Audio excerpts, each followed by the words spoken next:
Okay, be honest. Until today, how would you have answered the question? Do you know who David Hume is? David Hume. No, I do not. No, I don't. Really, I don't. He does plants, and he has a nursery, and right? Really, I have no clue. I not understand. I have no idea. It sounds like fumigator or something. I think that Hume, who is probably not only the greatest of English philosophers, is also one of the most interesting philosophers in history. Bliss Carnacan is a retired professor of the humanities at Stanford University. There is a passage in Hume where he speaks about doing philosophy as something like embarking on dangerous seas with the attendant fear of sinking and drowning and dying.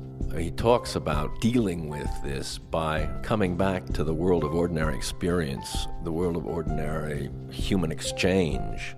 Among all the great philosophers of history, the reclusive, the tormented, the eccentric, Hume's a bit of an anomaly. The problems of philosophy did plague him, but they didn't consume him. Unlike some people for whom philosophy is a psychological disaster, for Hume it seems to have been, perhaps, some speculation here, to have been a kind of therapy. He did it, he got his views out there into the world to be seen, and thereafter he becomes a gregarious participant in Scottish society. He likes a good game of backgammon, but he was a thoroughly amiable person so far as I can make out anyway. Not discomposed, not tormented, and the tranquility of his death seems to have been completely in accord with his personality, and, well, that's very impressive.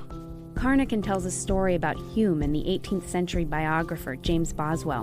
Boswell admired Hume, but he couldn't accept his religious skepticism or his lack of fear about dying. When Hume in 1776, I think it was, when he was in fact dying of what was probably a stomach cancer or some such related difficulty, Boswell visited him, I think, if I remember right, more than once. And what Boswell, in his rather own tormented way, what he hoped to bring off, I think, was evidence of Hume's conversion.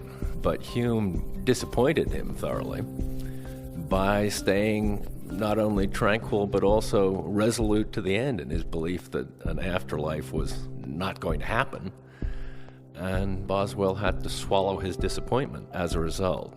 Philosophy, it seemed, had helped Hume achieve peace of mind, but it also made him a happier, more normal person. I think Hume as a person is a reassuring figure because he makes it okay to play backgammon. Because in his reliance on common life and common experience, he makes it possible to, while valuing the life of the mind, also to value ordinary, mundane experience day by day. And I suppose if I absolutely had to choose between the life of the mind and the pleasures of day by day, I would have to vote for the pleasures of day by day.